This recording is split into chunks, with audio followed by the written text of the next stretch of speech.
Монголын үйлдвэрч нэвлэлүүдийн холбооноос өчигдөр мэдээлэл хийж цалин нэмэхийг шаарлаа. Долларын аншийн өсөлттэй холбоотой бараа бүтээгдэхүүний үн өсч, иргэдийн худалдаа авах чадвар буурч байгаа тул цалин хүнс тэтгэвэр тэтгэмжийг 40% нэмэхийг шаарлаа. Туркийн хамтын ажиллагаа зохицуулах агентлаг шүүхэн шийдвэр гүйцэтгэх ерөнхий газартай хамтран төмрийн цех байгуулж хүмүүжигчдийг ажлын байраар хангахаар болжээ.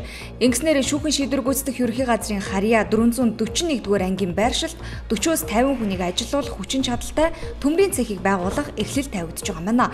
Цех барих ажил 3 үе шаттайгаар хэрэгжиж энэ онд ашиглалтанд орох юм байна. Төслийн нийт өртөг 60 сая төгрөг юм байна. Монгол судлалыг сонирхон суралцж байгаа 30 залуу энэ жилийн зуны сургалтанд хамрагдахаар Улаанбаатар хотноо иржээ.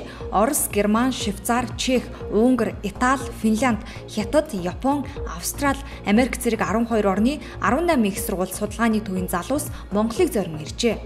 Монгол Улсын ерөнхийлөгчийн зарлигийн дагуу авилгатай тэмцэх газрын дарга хүрэл сүхэн инх жаргалд тэргүүн комиссар зэрэг дэв олголоо. Энэхүү зэрэг дэвийг төрийн албанд 10-аас доошгүй жил ажилласан хүнд олгодог юм байна.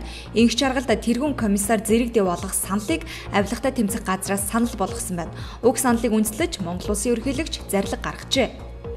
Ардчилсан намаа шинжилгээг их санаачлаг гаргасан гишүүдийнхээ саналыг дэмжиж шинжилэлтэй холбоотой санал боловсруулах ажлын хэсэг байгуулжээ. Тус ажлын хэсгийг Галиндев ахалж, нарийн бичгийн дараагаар Шижир, Дэмчиг, Ганхуйг, Отгон Үлзий, Нүрзэд, Эрдэнэ цогт нарын 17 гишүүн ажиллахаар болсон байна. Даншиг наадам хүрээд сам 2016 шашин соёлын наадам 8 дугаар сарын 6-наас 7-ны өдрүүдэд Хүйд олон удагт зохион байгуулагдлаа. Хүчит 256 бүхийн барилдаанд Архангай аймгийн Булган сумын харьяат улсын арслан Пүрэв давг төрүүлж Даншигийн аврах цол хүртсэн байна. Булган аймгийн Орхон сумын харьяат аймгийн зан Түмэн Дэмбэрэл үзүүрлэн Даншигийн зан цолтой боллоо. Харин шүггийн 4-т Булган аймгийн харьяат улсын зан Өсөх баяр аймгийн зан Эрдэнэ сайхан нар шалгарч Даншигийн Өсөх идэр начин цолтон болсон байна. Өнөөдрийн байдлаар нийслэлд энгийн орон сууцны метр квадратын дундаж ханш 1,600,000-аас 1,700,000 төгрөгийн хооронд байна.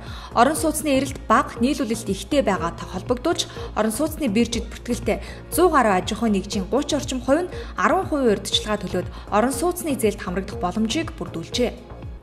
Сонгон найрхан дүүргийн нутаг дэвсгэрт өнгөрөгч Бям гарагт 58 настай ил гэх эрэхтэй портер машина засаж байгаа дарагдж амиа алджээ. Их сурвалжийн мэдээлж байгаагаар машины өргөгч унсан байна. Улмаар машин урд тэнхилгээрээ илийн цээжин дээр унаж дарсан байна. Энэ хэргийг сонгон найрхан дүүргийн цагдаагийн 2 дугаар хэлтэст шалгаж эхэлсэн байна.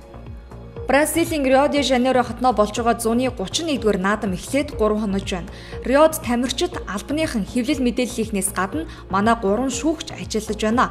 Үүнд жудо бүхийн бүх бат, боксing хас эрдэнэ болон чөлөөт бүхийн шүүгч Төмөр Баатар нар Олимпийн наадмыг шүүх эрхээ авсан юм а. Эдгээр өдрүүдэд бокс, жудо бүхийн тэмцээн эхэлсэн. Харин чөлөөт бүхийн тэмцээн 8 дугаар сарын 11-ээс 21-ний хооронд болно. Бразилийн Рио де Жанейро хотноо зуны Олимпийн 31-р наадам үргэлжилж байна. Энэ удаагийн наадамд 4 хэсгийн багтай нийлэн 207 орны 11,000 тамирчин спортын 28 төрөлд 306 багц медалийн төлөө өрсөлдөж байна. Байд харва, дугуй, жудо, бүх буудлага, усанд сэлэлт, хүндийн үргэлтийн тэмцээнүүдээс Олимпийн медалтнууд тодорч эхэллээ. Тэмцээний 2 өдрийн дараах байдлаар медалийн тоогоор бүгд найрамдах Хятад ард улс 3 алт, 2 мөнгө, 3 хүрэл медаль хүртсэн амжилтаар тэргүүлж эхэлжээ.